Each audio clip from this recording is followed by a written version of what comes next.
Vamos a comenzar en el comité. Queremos agradecer a las visitas que hoy día nos acompañan.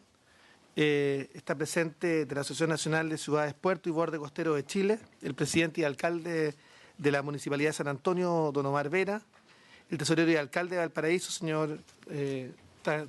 no está, debe tener algunas otras preocupaciones. El director economista, señor Iván Buscovich, el asesor, señor Carlos Banen, el ingeniero Cristiano Valle, el secretario ejecutivo, señor Hernán Pinto, de la Dirección de Transporte Público Metropolitano, el señor Fernando Osaca, de Medbus, el director, señor Héctor Moya, y el jefe de investigación y análisis, señor Carlos Bueno, y el abogado penalista que está afuera, pero podríamos pedirle que entre. Está, acá. Juan Carlos, por favor, asiento. Juan Carlos Manríquez, y del Ministerio de Transporte y Telecomunicaciones, el jefe de gabinete de la ministra, señor Juan Carlos González, que viene en camino. Entiendo que viene en camino, así que vamos a tenerlo. Excusó su asistencia el profesor de Derecho Penal, señor Guillermo Oliver. Pues bien, tenemos una tabla bastante contundente en el día de hoy. Vamos a partir con el estudio del proyecto de ley en primer trámite constitucional, originado en moción de los senadores Chaguán, Guillé, Lagos, Quinteros y el ex senador Walker, don Patricio, que modifica el artículo 24 de la ley que moderniza el sector portuario estatal, a fin de que se escuche la opinión del Consejo Municipal para la finalidad que indique. Este es el boletín 10.062-15, que comenzó su tramitación el 21 de julio del 2015, donde el gobierno de aquel entonces... Buenos días, Juan Carlos, ¿cómo estás? En que el gobierno de la época comprometió en su oportunidad indicaciones que nunca llegaron a esta comisión.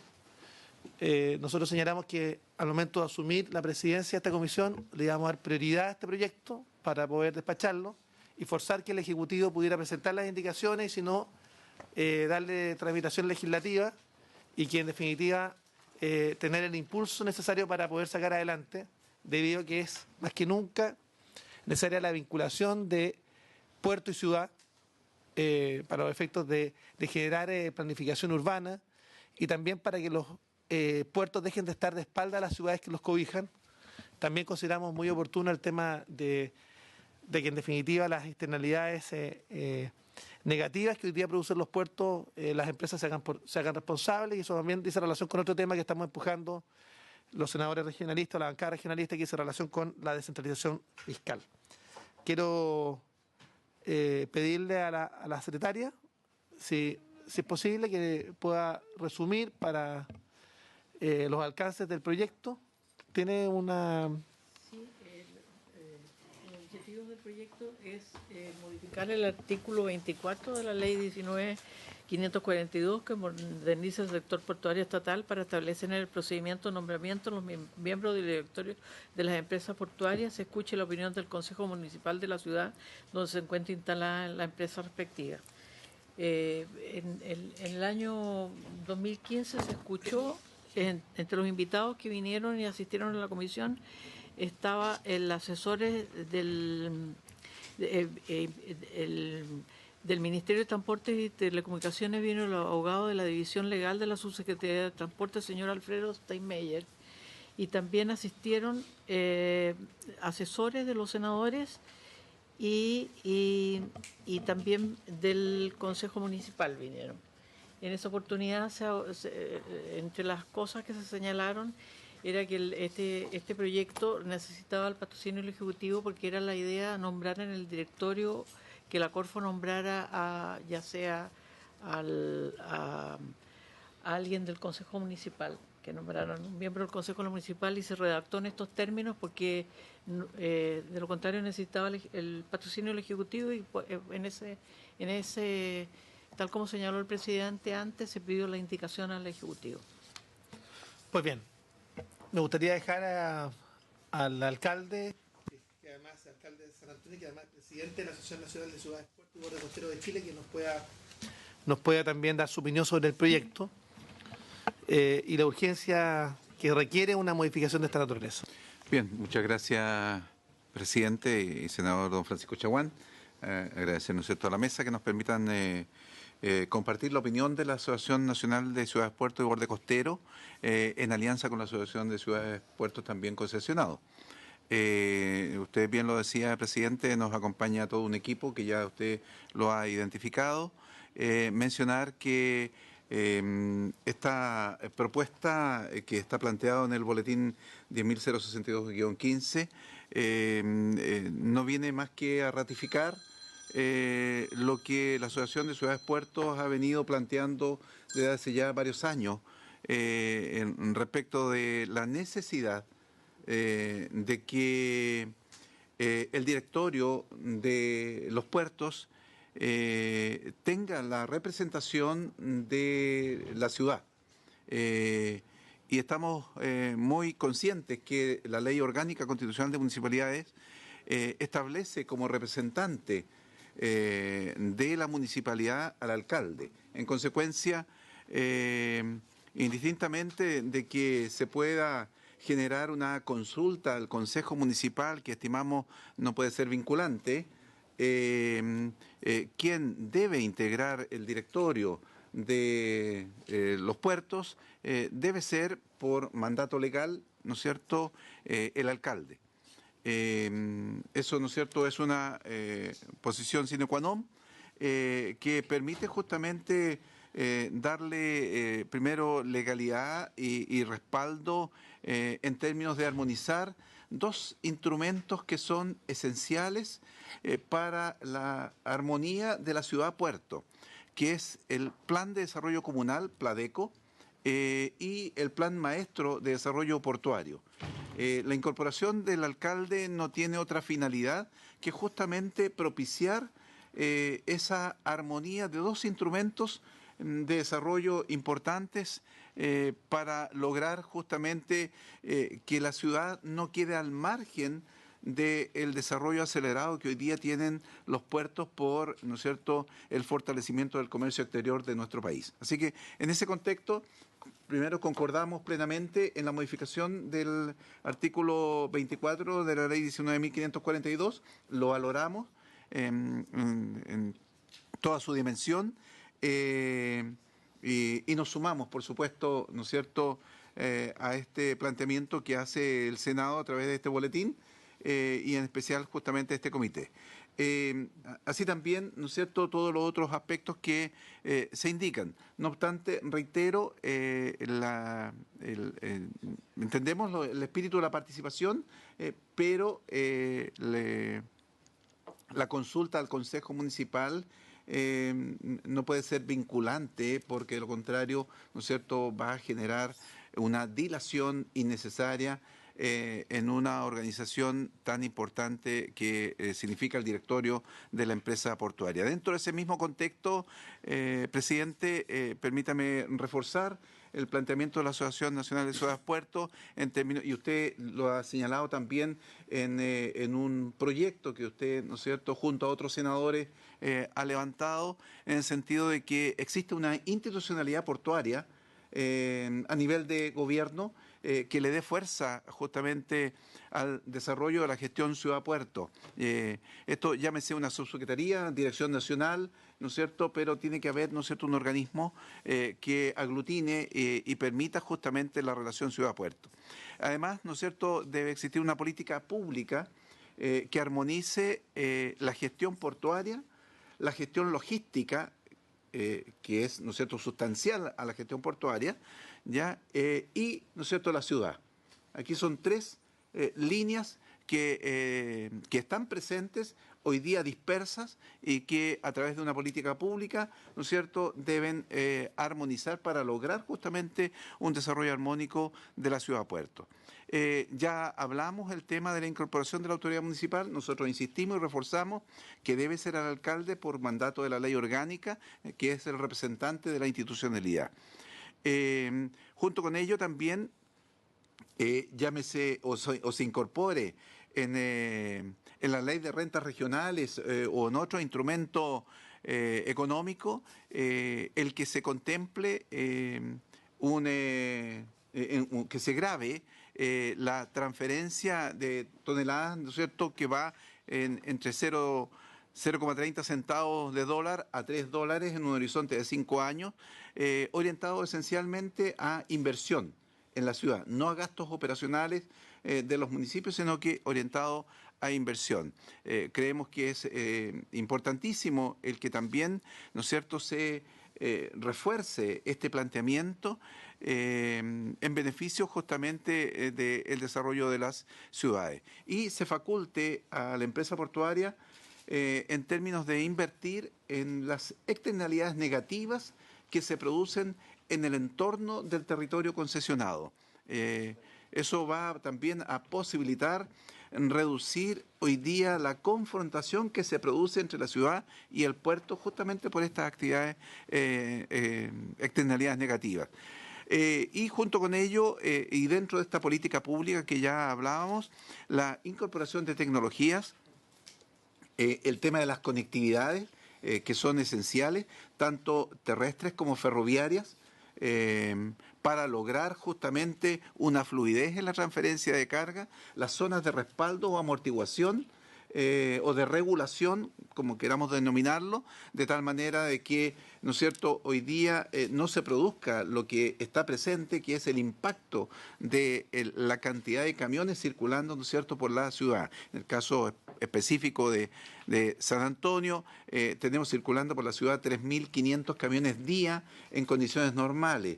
Ya en periodos peak estamos hablando de 4.500 camiones día circulando por la ciudad.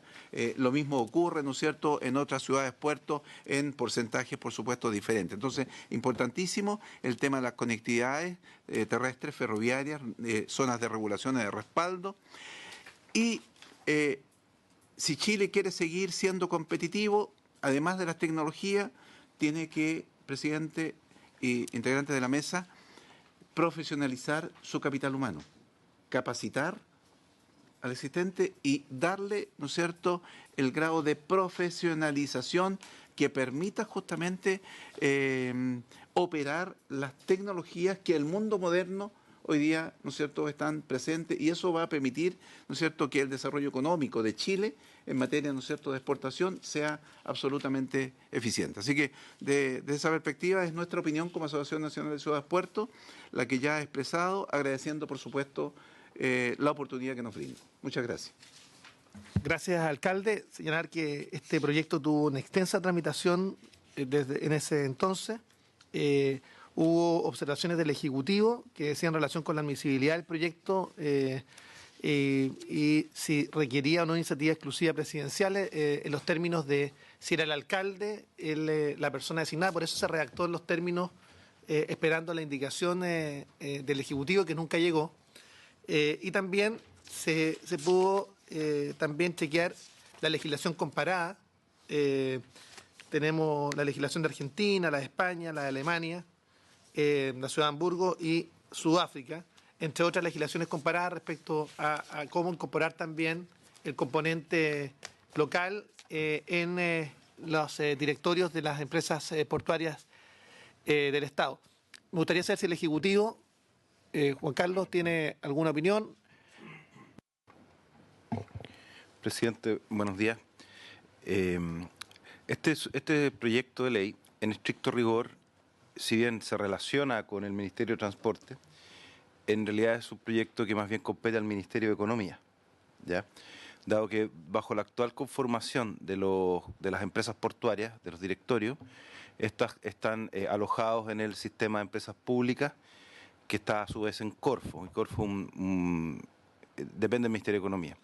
La verdad es que el modelo que se plantea no aparece como un buen gesto de consideración hacia las ciudades puertos. Sin embargo, es súper necesario tener presente que no está incidiendo en lo que es de fondo, que es la participación de un representante o el alcalde en la ciudad puerto. No en el directorio de la empresa portuaria de esa respectiva ciudad puerto. No podemos dejar de mencionar que esta es una modalidad que el Ejecutivo se encuentra analizando en el marco de distintos desarrollos que han tenido recientemente los recintos portuarios, particularmente Valparaíso, a través de ciertos conflictos y la situación del Terminal 2 en particular, en que precisamente el municipio de Valparaíso no ha tenido una posición que esté alineada con la de la empresa portuaria, ¿ya? Entendiendo además que el puerto no solamente atiende o sirve a la ciudad puerto, sino que es de interés estratégico para muchas actividades en muchas regiones. Por ejemplo, Valparaíso, San Antonio son puertas de entrada comerciales para toda la macrozona centro de Chile.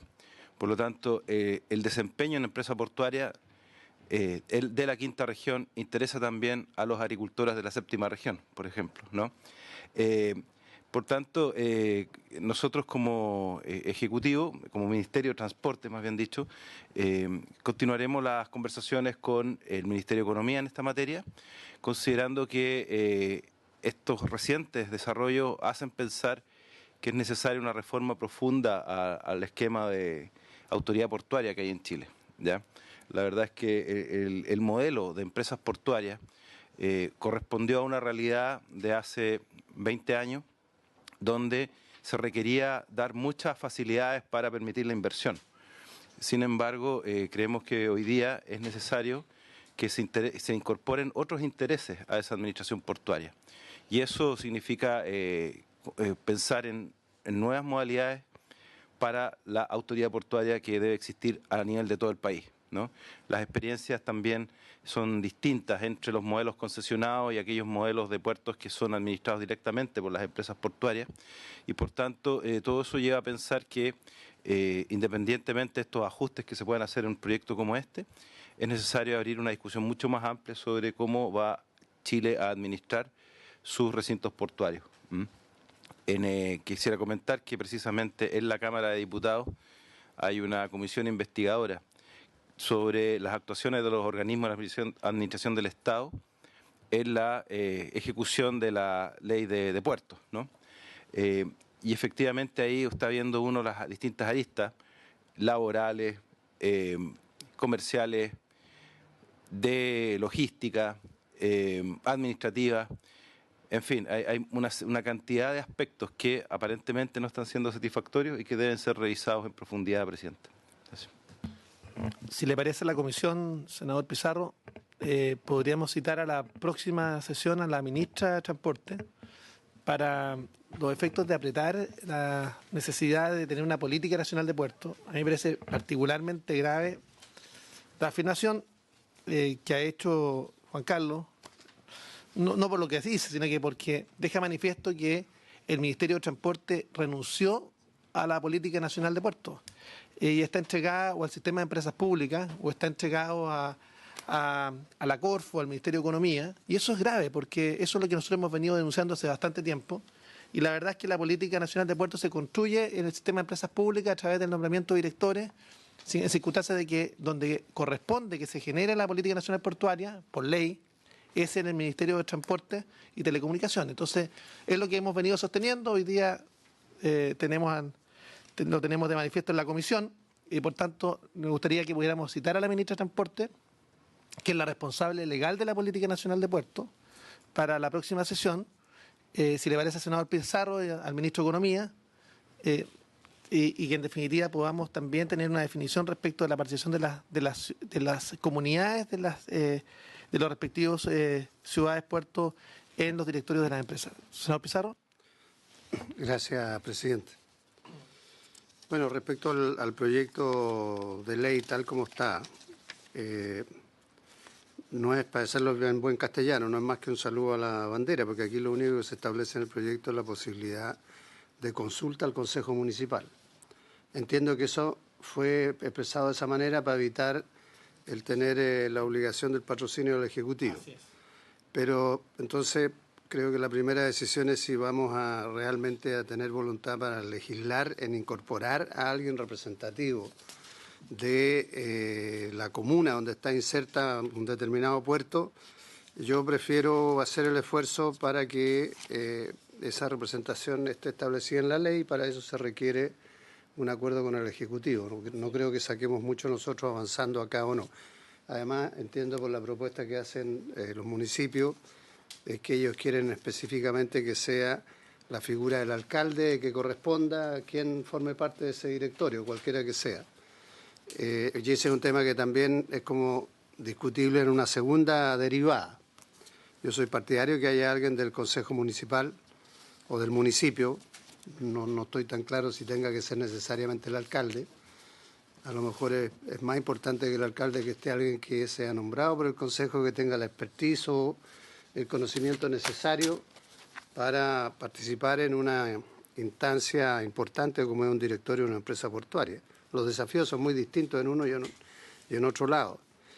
Yo no sé si tiene sentido citar a la ministra si es que no tenemos un pronunciamiento del gobierno a nivel central. No es la ministra la que va a decidir una modificación en el sistema de nominación de directorio.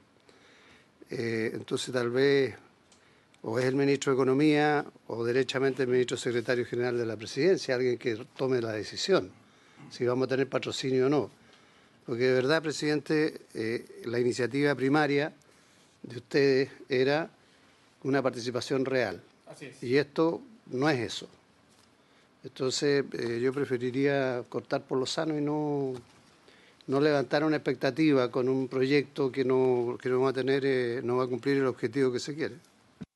Si le parece, podemos agregar también al ministro secretario general de la Presidencia, también a la citación independiente que podamos reunirnos con él antes de la reunión para empujar, porque este es un tema que además estaba contemplado en los programas de gobierno.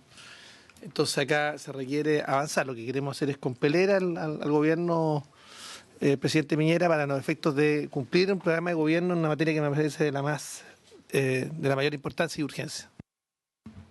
Presidente, claro, yo solamente para precisar no he expresado que el Ministerio de Transporte haya renunciado a la política de puertos, sobre todo la actual ministra, que en particular es una gran apasionada, interesada en el tema portuario. Lo que he querido poner de relieve es que la actual institucionalidad portuaria deja muy poco espacio para una actuación más decidida y profunda del Ministerio de Transporte, por ejemplo, que es el que está a cargo de las cadenas logísticas, ¿no? Eso es lo que por eso hablamos de la necesidad de revisar la estructura, la institucionalidad que hay detrás de los puertos y la necesidad de contar con una autoridad portuaria, porque la verdad es que los mismos conflictos que hubo acá en Valparaíso nos demostraron cómo el gobierno prácticamente no tiene ninguna herramienta para intervenir en ese tipo de situaciones, a pesar que son de un interés nacional. Gracias, presidente. Muy bien, Juan Carlos, entonces si le parece podemos acordar citar al ministro secretario general de la Presidencia, también al ministro de Economía y a la ministra de Transporte para la sesión siguiente, para los efectos de ir abordando el compromiso del gobierno con una política de puertos y tomando las definiciones del caso. No sé si concejal o alguien más, el alcalde quiere... Sí, presidente, solamente ratificar que este trabajo que ha venido desarrollando la Asociación Provincial la Asociación Nacional de Ciudades Puertos fue también presentado al gobierno a través del señor ministro del Interior y nos fue derivado justamente al señor ministro de Economía, ya por lo que señalaba justamente el asesor de Transporte, del Ministerio de Transporte. Y estamos esperando justamente la audiencia con el ministro, así que por tanto la convocatoria de ustedes nos parece atingente y va de la mano justamente de lo que nosotros estamos planteando. No obstante, ¿no es cierto?, en el poder de ustedes está entregada una carpeta justamente con la posición formal de la Asociación Nacional de Ciudades Puertos, sin perjuicio, ¿no es cierto?, de que don Iván Buscovich, que es asesor de la asociación, también pueda emitir opinión. Gracias, presidente. Sí, no, simplemente señalar que en la convocatoria de la sesión siguiente, por supuesto que queremos que ustedes estén presentes, para que ustedes puedan interactuar con los ministros respectivos, ¿se le parece? Concejal Buscovich. Gracias. La Asociación de Ciudades Puertos y de los puertos privados hemos coincidido en este tema. Es evidente que en el caso de las que estamos conversando son las 10 puertos públicos. Tenemos otros 16 puertos más que son privados, algunos son privados de uso público y otros son privados de uso privado. Habrá que ver cómo se podrá coordinar un poco más en el caso de esas, que es más complejo, porque en el caso de las públicas es muy sencillo, o sea, sería la incorporación de una figura de la municipalidad en el directorio. Y algo se pudiera coordinar entre el plan de desarrollo de la ciudad y el plan maestro de desarrollo del puerto. En las otras es un poco más complejo. Y es tan más complejo que en el caso, por ejemplo, de Quintero, no es una empresa. Son 16 empresas que operan en el puerto de Quintero. Entonces, vamos a tener que pensar, y efectivamente yo creo que hay que insistir en la necesidad de una especie de superestructura, no sé si en el Ministerio de Transporte o en Economía, que se dedique como órgano regulador de los puertos, dada la importancia que tiene el comercio exterior de Chile, para nuestro desarrollo económico, que tengamos puertos que efectivamente sean competitivos. Nosotros estamos constatando que los países hermanos de más al norte nos están ganando en el tema portuario. Se están desarrollando de manera importante. Y esto nos puede hacer perder competitividad, sobre todo de las cargas que vienen desde el Atlántico. Entonces, yo creo que hay que, en estas cosas, apurar un poquito el tranco. La asociación nuestra existe ya varios años. Hemos venido en esta intención de conseguir estos adelantos, pero yo creo que también se requiere que en el nivel de la superestructura podamos resolver de alguna manera, porque hoy día en los puertos intervienen del orden de casi 20 organismos estatales, cada uno con su pedacito, pero no hay un organismo que regule el conjunto. Por tanto, es un tema que yo creo que está abierto y que hay que tratar de avanzar. Agradecemos al concejal Buscovich. Entonces, quedamos para la próxima sesión para seguir tramitando este proyecto. Agradecemos al alcalde, a la Asociación de Ciudades Puertos y Borde Costero de Chile. Quedan cordialmente invitados durante toda la tramitación de este proyecto de ley para los efectos de lograr finalmente despacharlo. Esperamos con el compromiso del gobierno y se cumpla la palabra empeñada. Muchas gracias. Muy gentil. Muchas gracias, presidente. Gracias a la mesa.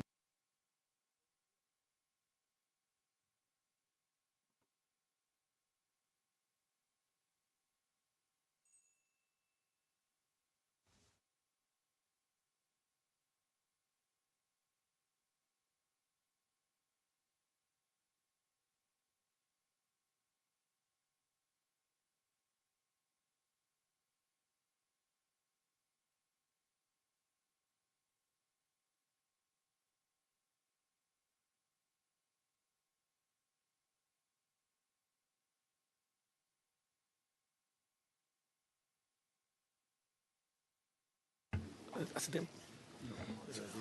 No, podemos cambiarlo si querés. Se generó una ampliación del horario.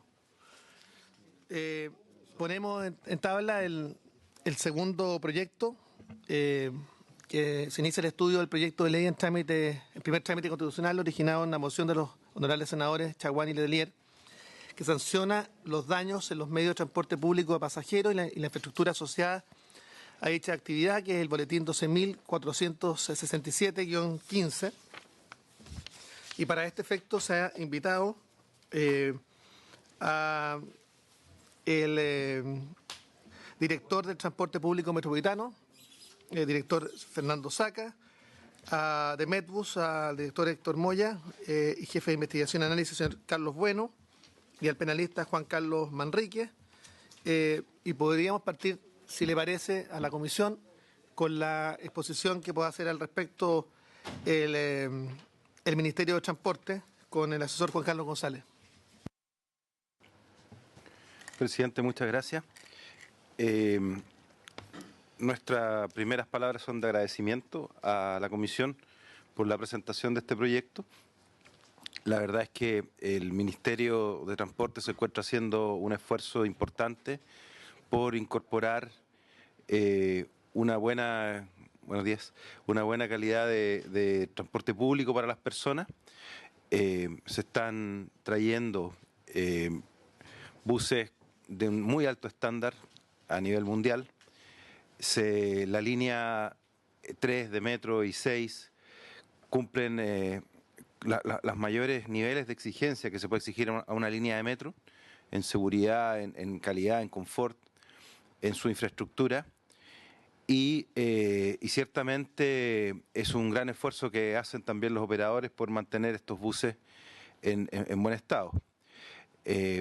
Y es un costo que aquí va a quedar reflejado en las presentaciones que se van a realizar, que es muy importante para el sistema, pero más que aparte de lo estrictamente económico, hay un tema de apropiación del sistema de transporte público. Es decir, uno no se explica por qué en nuestro país, en nuestra ciudad de Santiago en particular, es muy amplio el daño que se hace a los bienes del transporte público, no solamente a los buses o el metro, a los trenes, sino que también a los paraderos, a los terminales. La verdad es que son situaciones que lamentablemente por la vía estrictamente educativa y cultural no se ha podido controlar y por lo tanto lamentablemente tenemos que entrar en la razón penal para poder punitiva, para poder tratar de cambiar la conducta de las personas como un incentivo más. Aquí nos van a contar la experiencia el director de Transantiago y el don Héctor Moya de la operadora Medbus, para que podamos tomar conciencia del tamaño de este problema. Es un problema serio, no solamente por los costos, sino que por lo que representa en el comportamiento de las personas. Y eso es lo que hemos querido poner de relieve, reiterando la importancia que tiene para nosotros este proyecto de ley y reiterando los agradecimientos por su presentación y nuestro completo apoyo a su más rápida tramitación. Gracias, presidente. Si le parece a Fernando Saca. Buenos días, presidente, honorables senadores, a todos los presentes. Como señala el jefe de gabinete, disculpen, de la ministra Gloria Hood, agradecerle la invitación. Creo que esta es una instancia muy importante para nosotros, poder contarle un poco qué es lo que significa el vandalismo en términos para las personas y también en términos financieros para el sistema. Pero antes de eso, quiero hacer una pequeña introducción de lo que es el sistema y algunos indicadores. Hoy día nuestra red son 34 comunas, son la provincia de Santiago, más Puente Alto y San Bernardo, son 680 kilómetros cuadrados de cobertura, son 7 millones de habitantes, son 6 unidades de negocio, más Metro y Metro Tren Nos. Son 5,7 millones de usuarios de transporte público, se realizan 3,7 millones de viajes diarios en transporte público, que esto representa el 40,7% de los viajes motorizados que se realizan en la región metropolitana, y actualmente tenemos una velocidad promedio en los buses, propiamente tal, de 20 kilómetros por hora. Si vamos a los indicadores duros actuales del sistema, tenemos 6.852 buses, son 384 servicios, tenemos 11.300 paraderos. Cuando hablo de paraderos, hablo de puntos de parada. Hay algunos que son con refugio y otros que no tienen refugio, y ya voy a entrar en ese detalle. Tenemos 74 terminales, como ustedes han podido saber. El nuevo sistema que estamos buscando implementar tiene la apropiación de los terminales en el Ministerio de Transporte, y eso conlleva también a darle libre competencia a distintos actores, tanto del mercado nacional como también del mercado internacional, que quieran participar en los procesos de licitación. En día laboral tenemos 3 millones de transacciones en buses, 2,5 millones de transacciones en metro y 66.000 transacciones en tren central. 318 kilómetros de vía exclusiva, 140 kilómetros de metro, 23 kilómetros de tren central. Todo esto está integrado integrado tarifariamente a través de la tarjeta VIP, en donde las personas pueden optar a utilizar cada uno de los modos pagando con el mismo sistema. Entrando en materia, primero definir qué es un vandalismo para nosotros como sistema. Para el Directorio de Transporte Público, un vandalismo va desde el rayado de un bus, un simple graffiti, cuando un bus para, por ejemplo, en una luz roja, llega una persona y lo raya, hasta el apedreo, secuestro, quema de buses, que se dan tanto en eventos deportivos, manifestaciones, huelgas legales, etcétera. En cualquier circunstancia se han dado estos eventos. Hoy día el sistema, como dije, son 6.852 buses, de los cuales 6.344 son flota operativa base. Significa que diariamente están recorriendo la ciudad de Santiago, y 508 como flota de reserva. Estos 508 de flota de reserva son los que vienen a suplir los buses cuando estos son vandalizados. Como bien dijo Juan Carlos, estamos implementando un nuevo estándar, ya con 203 buses eléctricos, 490 buses diésel Euro 6, ecológicos, con algo muy importante que hay que recalcar. Los usuarios han calificado los buses eléctricos con un 6,3 y... Disculpa. 203. Son los 200 nuevos que acaban de llegar entre diciembre y... Efectivamente. Bueno, como decía, un 6,3 los buses eléctricos, un 5,8 los buses diésel Euro 6. Y si lo hacemos versus la referencia de cuál fue la nota que tuvo Transantiago el año 2018, fue un 4,8. Entonces, la gente realmente le está dando un sentido de apropiación, un sentido de pertenencia a lo que es este nuevo estándar en los buses. Vendrán metodologías de pago a futuro y también paraderos digitales para darle una mejor experiencia de viaje a las personas. En términos estadísticos, y yo creo que aquí es donde vamos a ver los grandes hitos de esta presentación, en promedio, en los últimos 7 años, del 2012 al 2018, anualmente se vandalizaron 3.919 buses. Estamos hablando que es un 61,7% de la flota operativa base. Es decir, por día laboral se vandalizan 15. No es 15 todos los días, pero es un promedio, es literalmente un promedio. ¿Cómo afecta esto a las personas? ¿Cómo afecta a los usuarios? Por ejemplo, en la punta mañana, de 6:30 de la mañana a las 8:30, la frecuencia promedio que tiene el sistema es de 7 buses hora. ¿Qué significa esto? Que cada 8,5 minutos está pasando un bus. Y efectivamente, dependiendo del recorrido respectivo, porque hay recorridos que tienen 5 buses hora, hay otros recorridos que tienen hasta 20 buses hora. Pero si nos vamos al caso del promedio, 7 buses hora, si un bus es vandalizado y debe ser retirado de la operación, la frecuencia automáticamente disminuye 14%. ¿Qué significa esto? Que los tiempos de espera se duplican. En cualquier frecuencia, en cualquier servicio, si un bus debe ser sacado de la operación, los tiempos de espera se van a duplicar. Y esto no significa que los usuarios, por ejemplo, son los 7 buses, el bus 3 fue vandalizado, no significa que los usuarios para el bus 4 van a sufrir solo ese efecto, sino que va a ser un efecto en cadena. Todos van a ir viendo afectados sus tiempos de viaje. Ahora sí, nos vamos más a los números financieros. El gasto anual promedio por vandalismo en los últimos 7 años, es decir, del 2012 al 2018, fue de 5.300 millones cada año. 5.300 millones que equivalen a 7,6 millones de transacciones en buses. Es decir, 2,5 días de operación gratis de la operación en superficie. Costo. Sí. O sea, sí, efectivamente.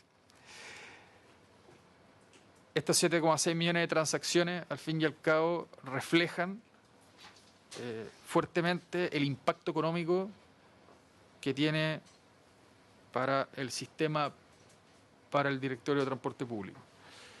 Pero el efecto más grande es el daño a la imagen del sistema y la pérdida del sentido de pertenencia que tienen los usuarios con el sistema. Otro dato relevante es que en el año 2018, de los 3.494 eventos de vandalismo, 1.850 conductores fueron agredidos. Estamos hablando casi el 55%. Acá hay un par de imágenes. De estas imágenes, abajo pueden ver los buses quemados. Pero de esto yo quiero destacar el tuit de una de las empresas operadoras del sistema, que es STP. El día 16 de febrero, STP comenzó a recorrer, a operar el servicio 104 que va desde Puente Alto hasta Providencia, con la transición de los servicios de la unidad de negocio número 1, que acabó su contrato el 28 de febrero. Con buses nuevos, de nuevo estándar. Esto todo fue el día 16 de febrero. El mismo día, el bus fue vandalizado. El mismo día. No duró ni una hora. Y acá tenemos el video, que ustedes pueden ver cómo ingresan las personas al bus. Y muy pocos segundos después,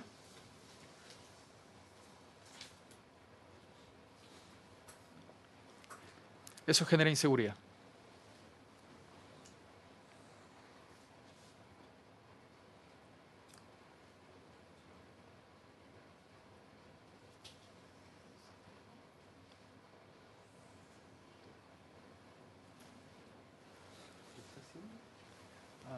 Atrás al fondo. Atrás al fondo. Sí. Arriba, techo. Si pueden ver, esta persona estaba sentada atrás y se movió hacia adelante.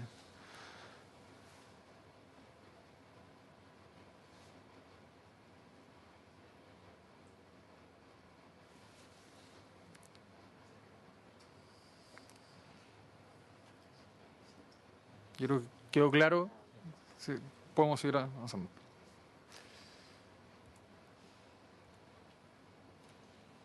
El seguimiento a eso. ¿Se sabe quiénes son? No tenemos certeza de quiénes son. Porque está claramente identificable esa persona. Efectivamente.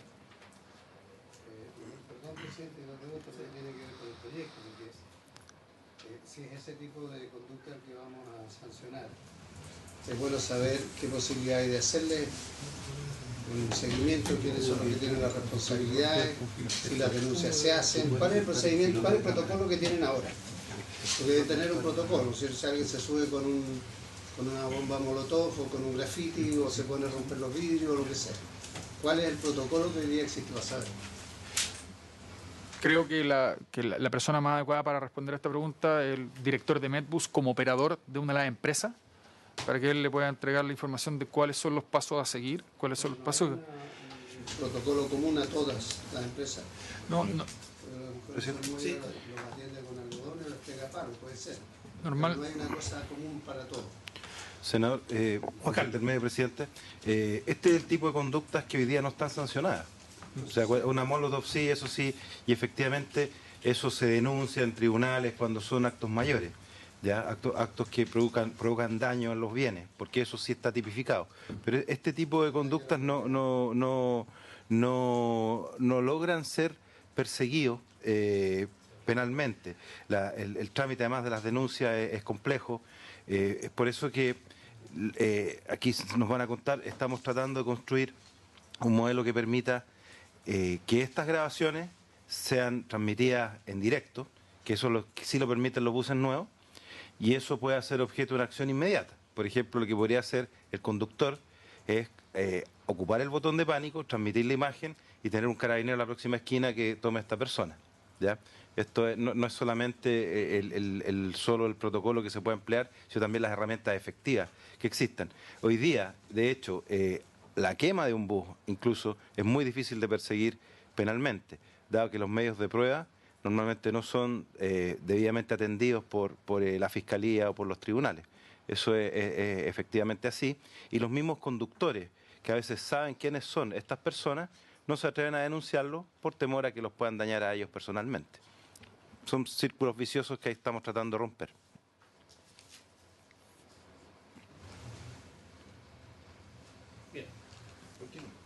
Continúa. Bueno, el segundo,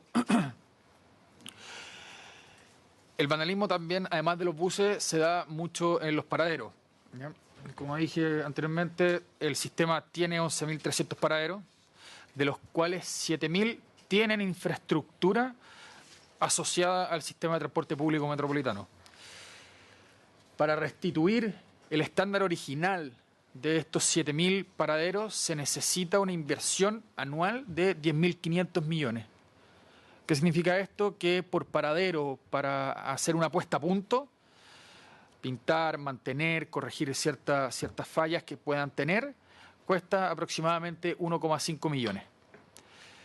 Ejemplificando, durante el 2016 y el 2018, 1.400 de los 7.000 paraderos fueron conservados, que son un 20%, y se invirtieron 2.100 millones de pesos. De estos 2.100 millones de pesos, 1.600 fueron por vandalismo. Es decir, un 76% de la inversión realizada durante los años 2016, 2017 y 2018 fue por conservación reactiva debido a los vandalismos que sufrieron estos paraderos. Gran parte de los vandalismos son romper los asientos, romper el techo, rayar, graffiti. ¿Qué significó esto? Que el sistema no pudo invertir en 1.067 paraderos para su conservación, porque estos habían sido vandalizados y debían ser corregidos rápidamente. 95% de la infraestructura vandalizada en los paraderos, como dije, es rayada con grafiti o sticker, mientras que el 45% sufre daños.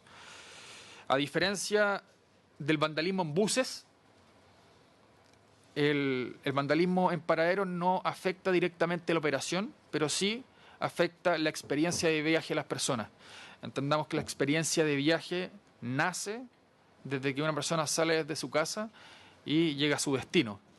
En términos la caminata que realiza, la espera en el paradero, cómo siente el confort en el paradero, la seguridad del paradero, después el ingreso al bus, el trayecto, la tecnología o el confort que pueda tener el bus hasta que llega. Para precisar, una conservación reactiva es más bien la reposición de piezas y la reparación de la infraestructura dañada. Eso es gran parte de la presentación que hoy día les quería presentar. Y quiero cerrar esta con 4 conclusiones para recapitular lo mencionado, que es: el vandalismo en buses duplica los tiempos de espera, y el tiempo de espera es el atributo más valorado por los usuarios del sistema, en un 34%. Al año se vandalizan en promedio 3.919 buses que afectan, que por ende se deben destinar 5.300 millones para estos eventos. El vandalismo genera inseguridad, daña la imagen del sistema, le quita sentido de pertenencia.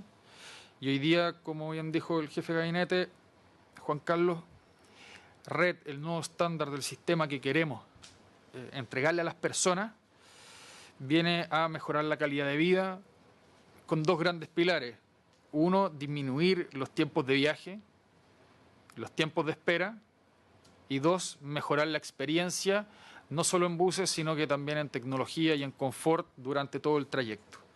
Por lo que para nosotros, para el sistema, para el Directorio de Transporte Público, para el Ministerio, es una necesidad explícita de que se controle lo más posible el vandalismo. Muchas gracias, presidente. Se agradece. Senador Pizarro. Sí, presidente, primero quiero dar una explicación a los invitados. Yo tengo que bajar a la Comisión de Hacienda, que la citaron de manera extraordinaria, y por lo tanto no voy a alcanzar a escuchar el resto. Pero quisiera pedir información al Ministerio de Transporte de lo que sucede en las regiones, porque aquí hemos hablado del Transantiago, ¿no?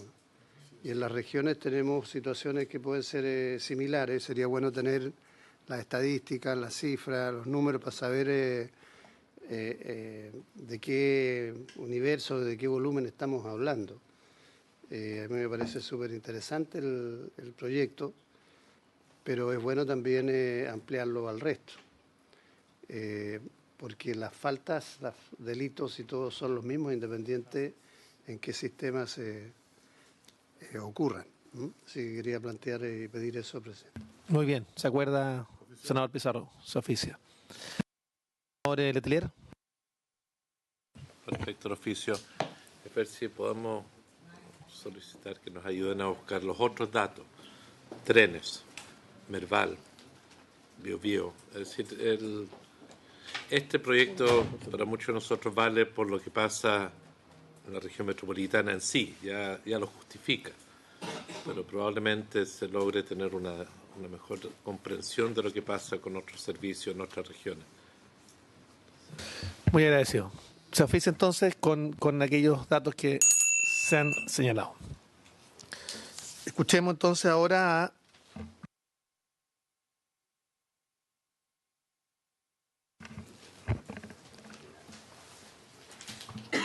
Gracias, presidente. Teníamos una presentación. Sí, acá está. Sí.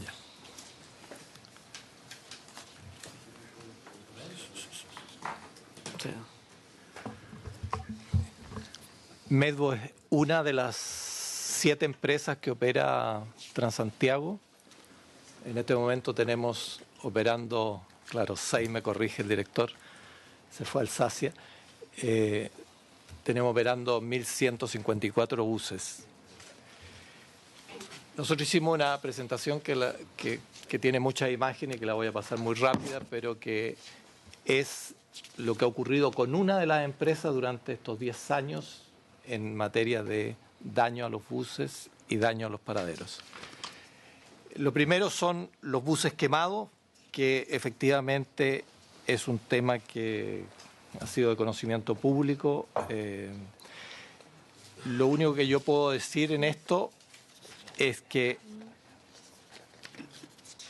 a nosotros, a Medbus, se empezaron a quemar buses a partir del cuarto trimestre del 2011. Antes, los 5 primeros años, nunca había ocurrido nada. En este periodo que llevamos de concesión, se nos han quemado 25 buses, que equivale al 3% de la flota total. Y hay que considerar que el contrato de Transantiago estipula alrededor de un 5% de flota de reserva, que es la que nosotros usamos para poder reparar el resto de los buses. Por lo tanto, el tema de los buses quemados daña gravemente el mantenimiento, porque no tenemos el tiempo suficiente para realizarlo. De estos 25 buses quemados, hemos hecho denuncias a los 25, nunca ha habido un detenido ni nunca ha pasado nada, eso queda ahí en el Ministerio Público. Después, otro de los temas que es conocido públicamente son los grafitis.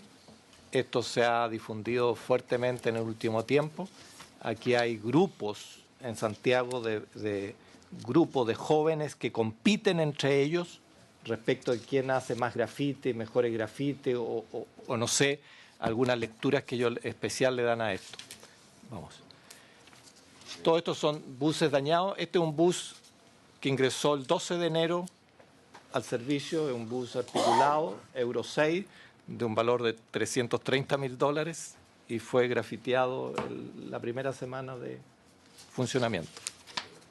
Vamos. Estos son grafitis internos que, como veíamos en la filmación anterior que mostraba el director, este es un grupo que entró a un terminal y rayó los buses, como se ve ahí. Dale.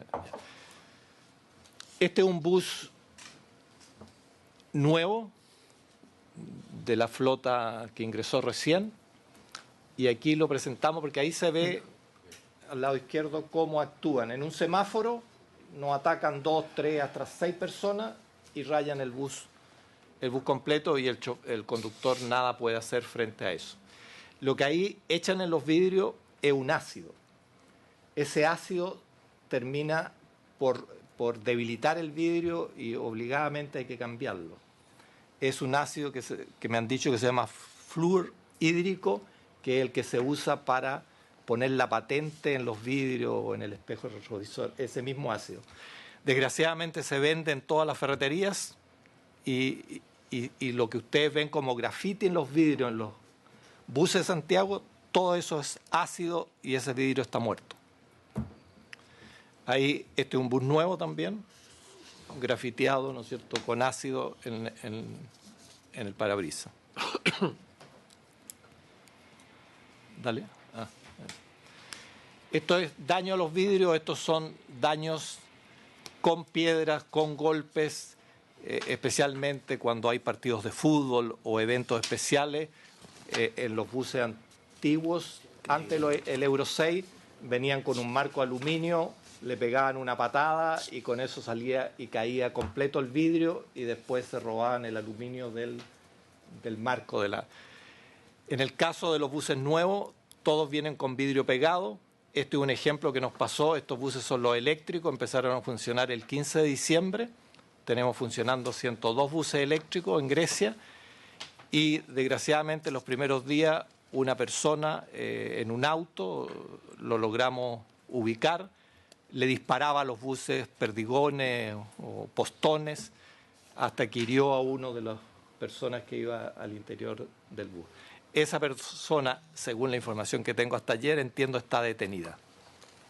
Es la única vez que hemos logrado algo. Estos son los buses nuevos. Aquí quiero contar una anécdota breve. Nosotros compramos 100 buses que entraron a operar el 15 de diciembre a la empresa BID. Hicimos un contrato con ellos de mantenimiento. O sea, la fábrica nos hace el mantenimiento de los buses y nos cobra por kilómetro. Ellos mandaron para los 100 buses para un año 60 vidrios. En 15 días habían agotado los vidrios. O sea, tuvimos que cambiar el contrato con la fábrica porque si no íbamos a perder el contrato de mantenimiento. Esto es una locura que solo ocurre en Santiago. Increíble. Todo eso, esos son los buses Euro 5 que traían marco de aluminio en el cual botaban la ventana completa. Vamos. Rápido.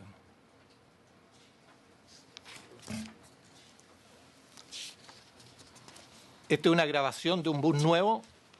Este bus empezó a trabajar el 12 de enero, un bus articulado, y se ve cómo actúan. Aquí quisieron incendiar el bus. Son solo niños, 6 o 7, que ingresan al bus, ponen un artefacto incendiario y bajan del bus. Y otros jóvenes que quedan en el bus le avisan al conductor y gracias a Dios el conductor actuó rápidamente y pudo salvar el bus con el extintor. Ahí se ve que ya habían bajado los 6. Perdón, ¿están identificados esas personas? Sí, hicimos la... ¿Ha tenido alguno? No, hicimos la denuncia, esto fue muy reciente. Ahí está la fecha, 27 del 2. Pero hicimos la denuncia. Pero lo que quiero decir es que ahí era un grupo de jóvenes, ahí va la niña, avisarle al conductor, se escucha el audio, donde le dice, hay humo atrás y algo se está prendiendo. Si el conductor en ese momento hace lo que hacen todos, de bajar del bus, ese bus se quema. Se alcanzó a quemar solo un asiento.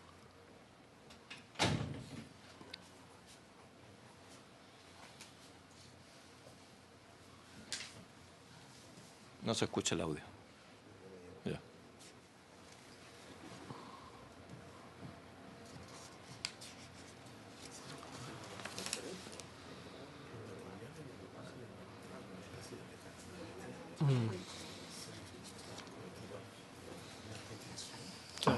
Ahí se ve el conductor que va con el extintor y apaga el... Ya. ¿Vamos?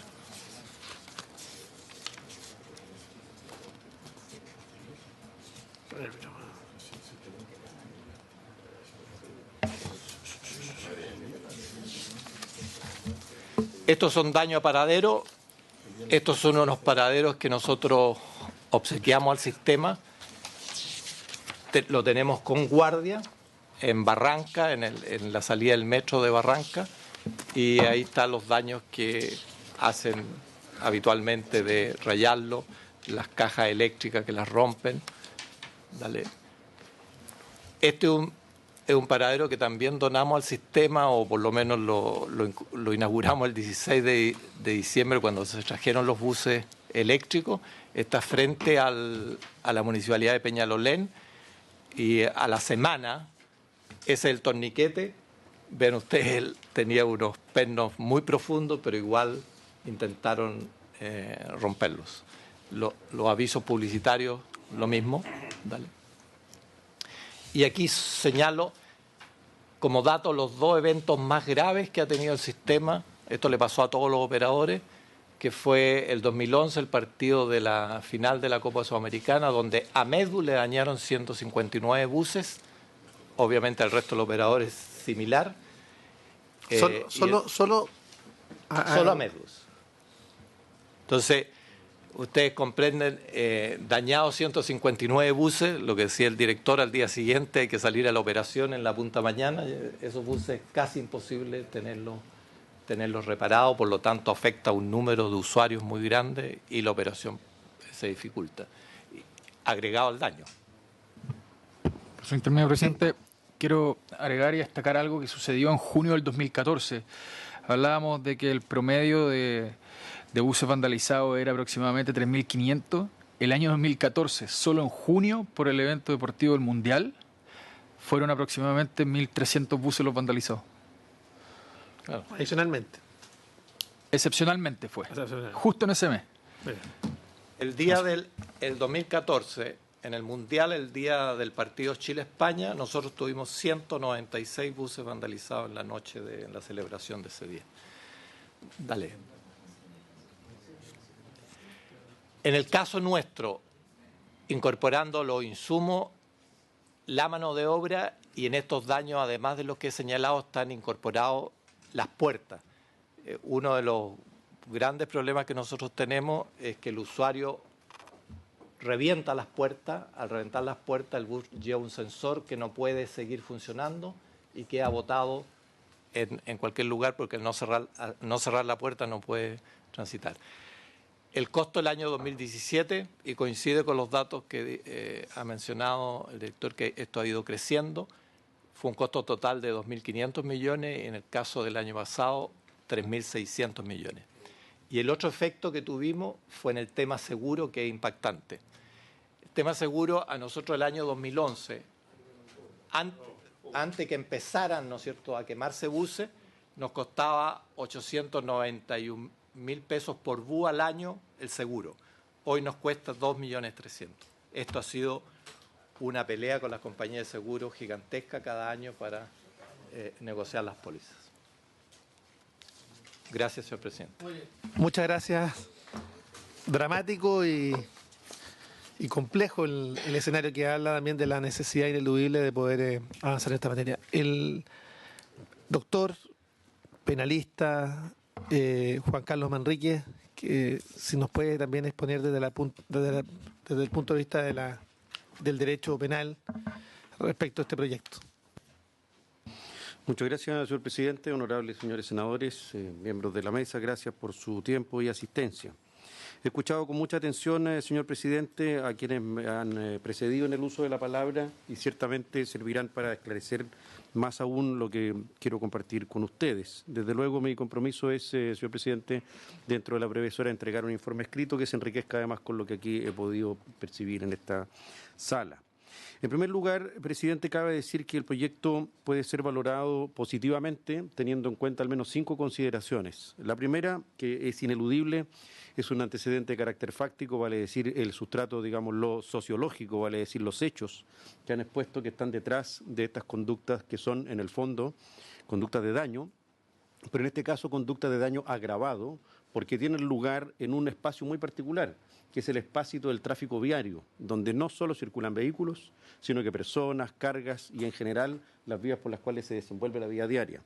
Ese espacio especial de riesgo es lo que permite hoy día, si uno hace una mirada genérica, ¿no es cierto?, a nivel de derecho comparado, lo que permite justificar donde existe la necesidad de llevar el sistema penal a bolsones, como se decían hasta hace poco tiempo, de impunidad donde no llegaba, y es un proceso, por ejemplo, de criminalización como el que se ve en los accidentes en el mar, a propósito de vertimiento de hidrocarburos, el problema ambiental, en general ciertos delitos cibernéticos, o sea, todas aquellas áreas que es la modernidad la que nos lleva a tener que hacernos cargo de ellas.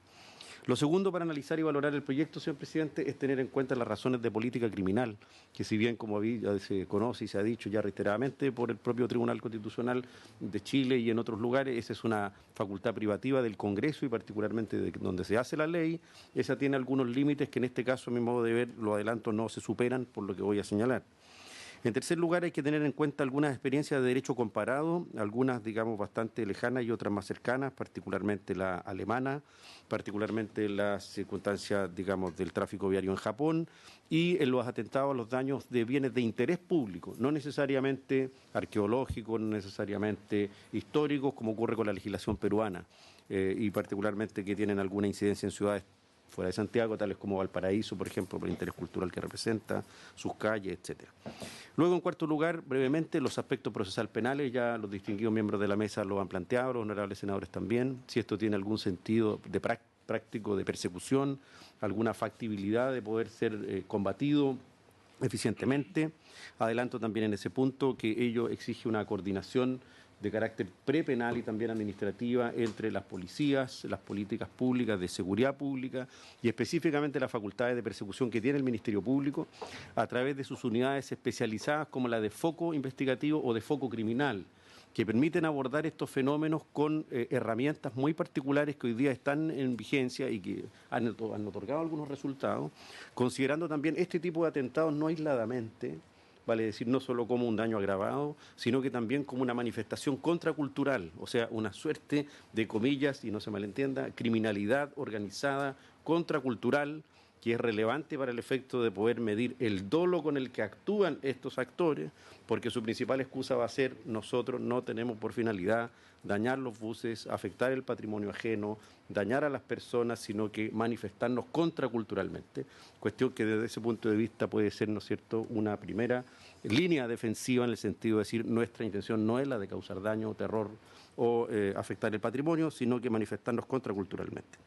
Y sobre ese punto también, y en relación con lo que dice en relación con el uso a propósito del ácido, como decía el señor Moya, unas consideraciones también de carácter sistemático, por ejemplo, sin ser exactamente el mismo sistema de criminalidad o subsistema de criminalidad, la ley 20.000, la ley antiterrorista y otra ley de seguridad interior del Estado, consideran como conductas punibles el adelantamiento a conductas incluso previas a la tentativa, como es, por ejemplo, la obtención, comercialización, almacenamiento de precursores de droga, o en este caso de esos ácidos destinados específicamente a la comisión de estos otros delitos que en poder de las personas los cuales son habidos no tienen una explicación razonable.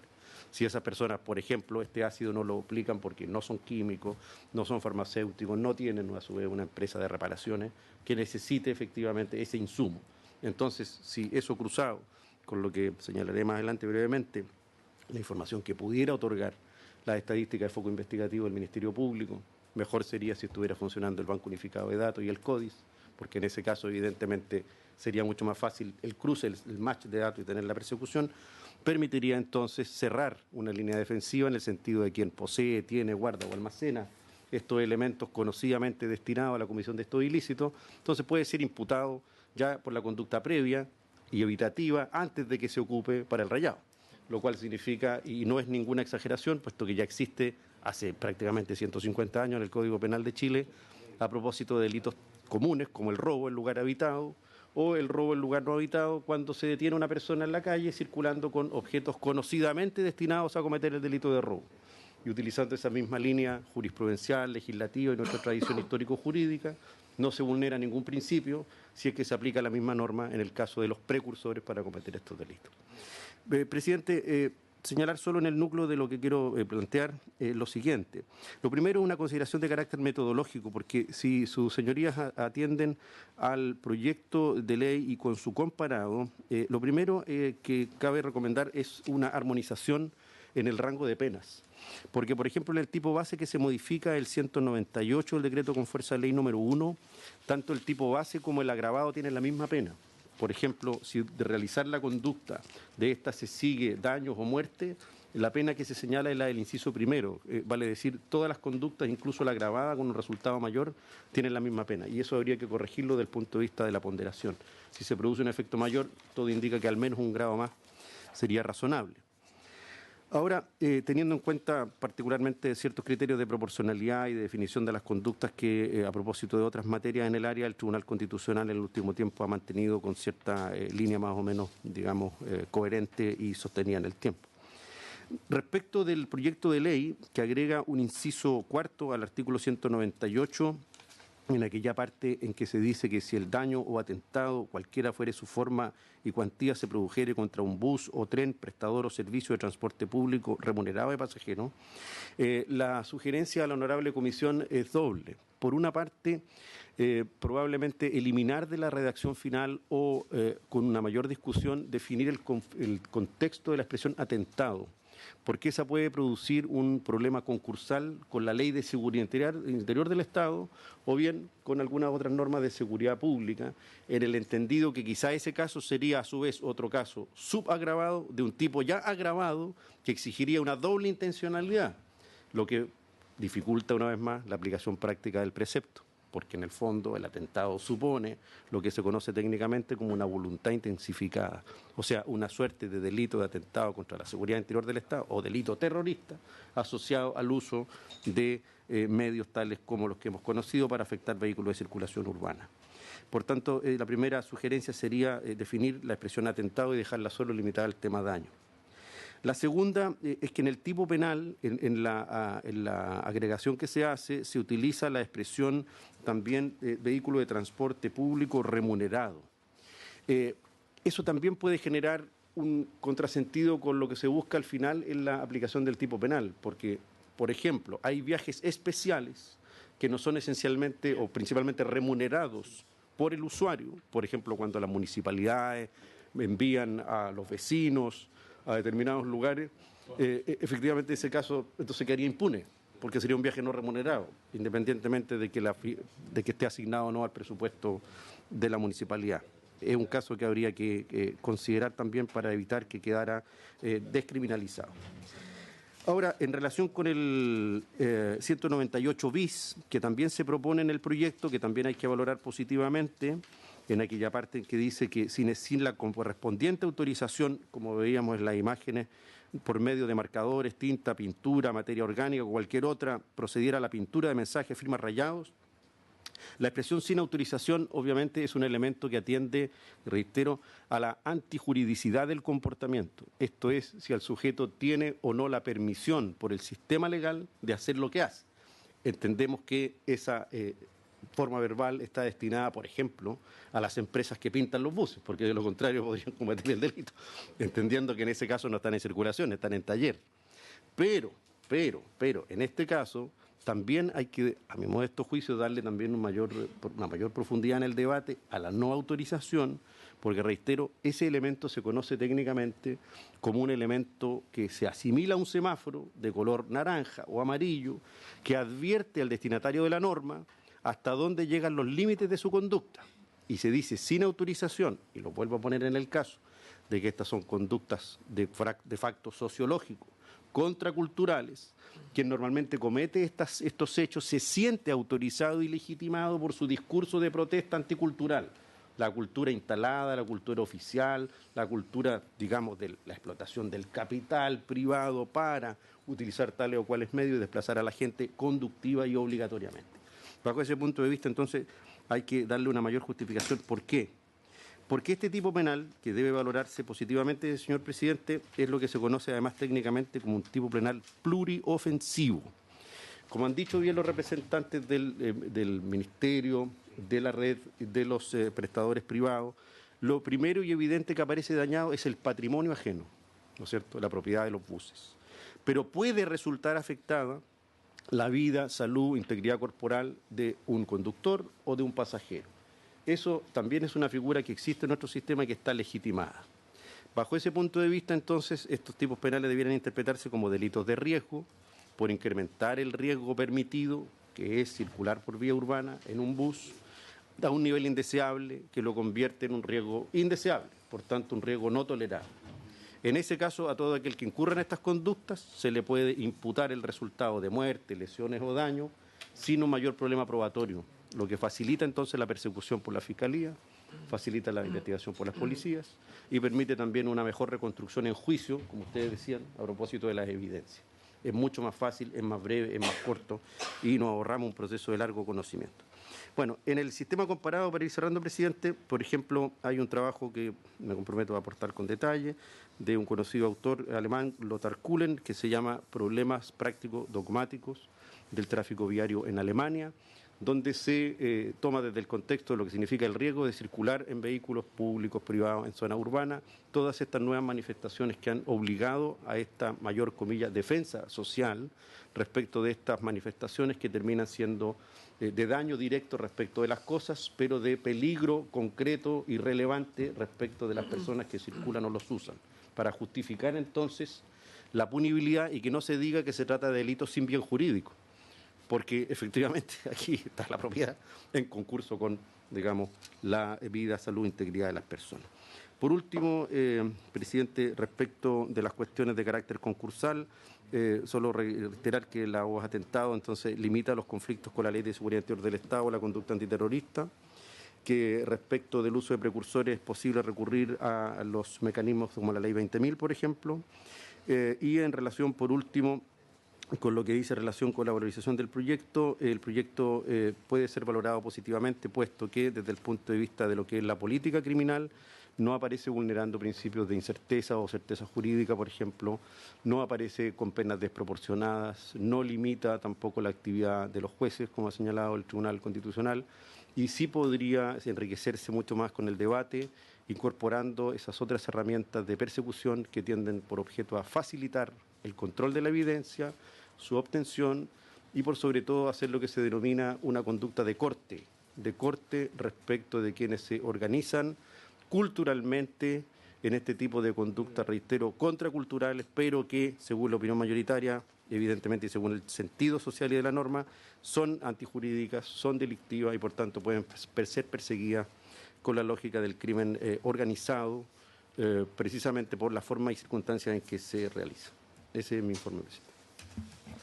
Bueno, como siempre, felicitar el magnífico informe del profesor y doctor Juan Carlos Manrique.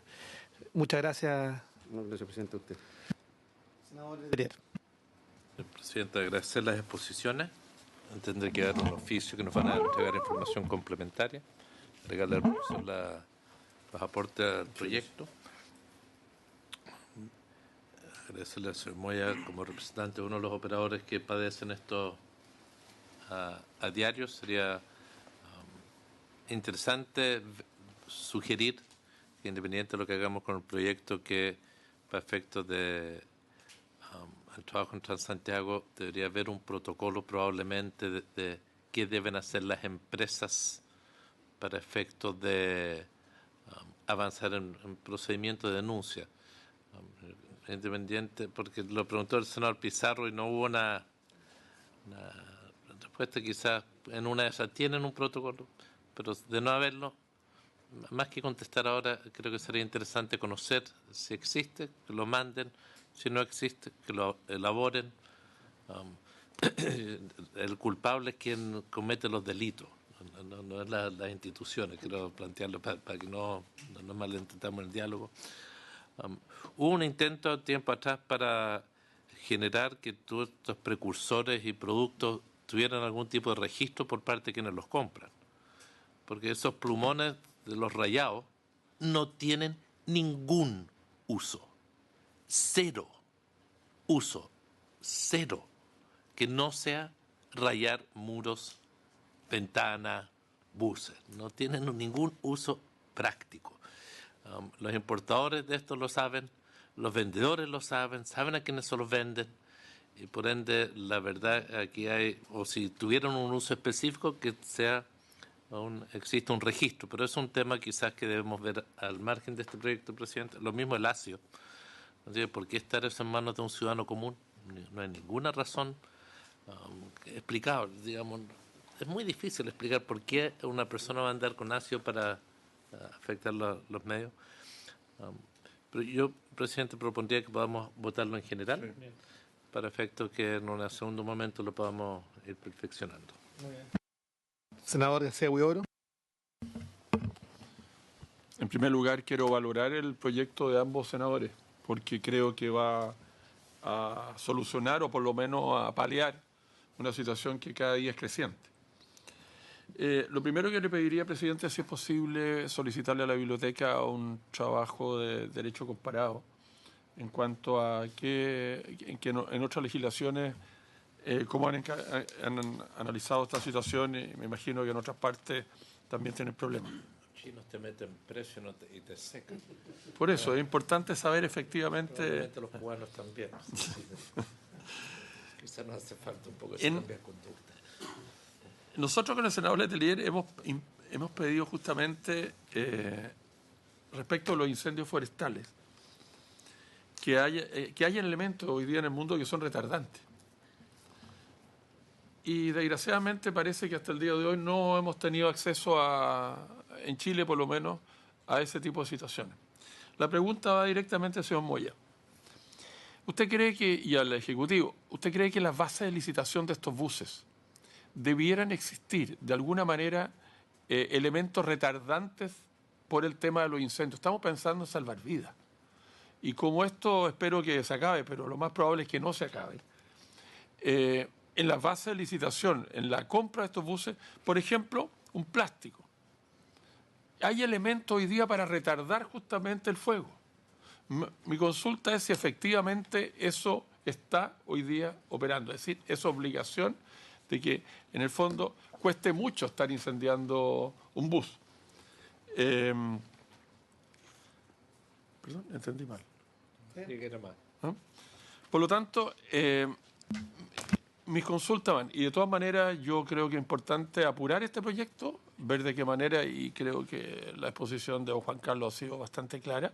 Hay que analizar efectivamente las penas y aprobar la idea de legislar. Creo que esto es uno de los temas que tenemos que avanzar, y tal como lo dijo el senador Pizarro y Letelier, esto es un tema que tiene que abarcar todo lo que es el transporte en el país, inclusive el marítimo. Yo creo que esto no podemos dejar absolutamente nada afuera. Eso nomás, presidente. Gracias. Don Héctor Moya. Presidente, sí, efectivamente,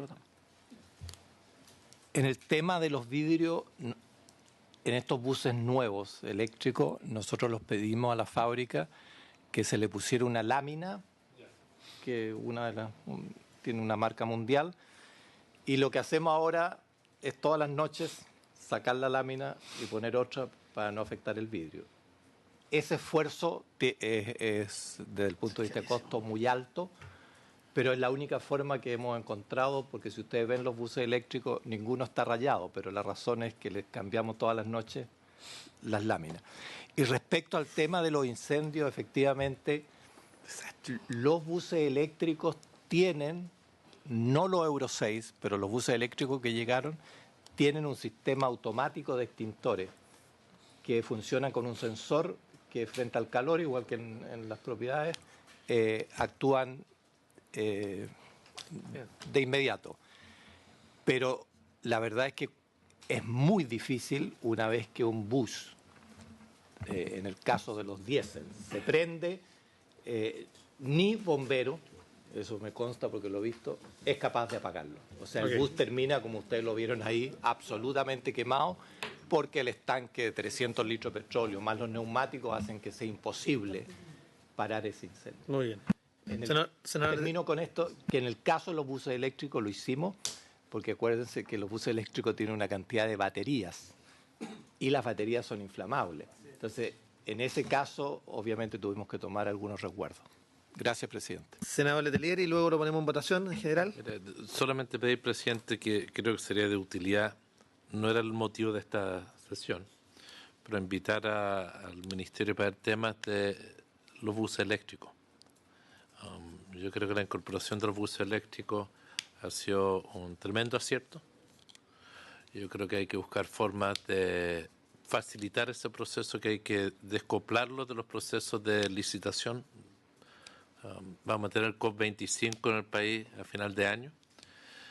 Somos un país que se da un salto cuántico en lo que es este paso, y creo que sería de interés poder cuantificar el impacto. A mí me sorprendió ver en cierta vía los buses y la actitud que ustedes hablan de satisfacción usuaria o predisposición es yo creo que superó cualquier expectativa del ministerio, estoy seguro. De los operadores, para qué hablar, están probablemente muy contentos. Sería de interés poder tocar ese punto en sí, presidente, porque yo leí que el ministerio quiere masificar estas regiones también. Entonces creo que es un tema ya de política pública de otro tipo, más allá de la región metropolitana. Entonces pedí que lo podamos hacer después. Sí, senador Letelier, habíamos programado una sesión siguiente solo a hablar de electromovilidad, así que vamos a invitar al ministerio. Senador García Huidobro. Sí, presidente, si es posible, yo quisiera adherir a este proyecto también para Muy bien. hacer lo mismo. Muy bien, acordado. ¿Sí? Se acuerda. En votación el proyecto y luego procedemos. Senador Letelier, senador García Huidobro. A favor. Presidente. A favor. Quería aprobado 3-0 en general. Le pedimos también al Ejecutivo, agradecer al Ejecutivo y pedirle también que vamos a llevarlo a sala prontamente, vamos a abrir un plazo de indicaciones, poder trabajar de acuerdo a la propuesta que ha hecho el doctor Juan Carlos Manrique, y a partir de eso poder darle urgencia legislativa. Lo que quiero pedir al Ejecutivo es que le ponga urgencia. Creo que esto es un tema claramente que hay una necesidad de poder abordarlo legislativamente. ¿No, Letelier? Con eso, presidente. Presidente, me gustaría consultar, tiene con un tema nada que ver, pero asociado. Mire, hay una cosa que indigna, eso sí, un poquito del transporte público y quiero comentarlo. Hay cosas que me indignan en general de los conductores. No estoy libre de culpa. No estoy libre de culpa. Pero es que cuando los conductores andan hablando por celular. Pero es una responsabilidad distinta cuando es en transporte público. Y yo creo que hay que buscar un mecanismo, presidente. Tengo un borrador de un proyecto para sancionar al conductor y que sea causal de despido de inmediato, y la obligación del operador de despedir de inmediato a aquel que sea identificado. Y lo que pasa es que ahí hay registros, o alguien puede registrar, y que el registro fotográfico de un conductor de transporte público hablando por celular sea causal suficiente o prueba suficiente para el despido automático y quitarle la licencia profesional. Entonces lo quiero dejar planteado para que en otro momento lo podamos conversar, porque siento que tiene que ver con la seguridad que tenemos que generar también. De hecho, presidente. Perfecto. Acá, dos temas se han abordado. Este, el que planteó el senador Letelier, otro que planteó el senador García Huidobro, y el senador Letelier respecto a los registros de las personas que tengan o porten elementos que sean capaces efectivamente de provocar este tipo de daños, también debiéramos abordarlo legislativamente. Así que agradecerle a todos y cada uno de ustedes y por haberse cumplido la objetivación, esta se levanta.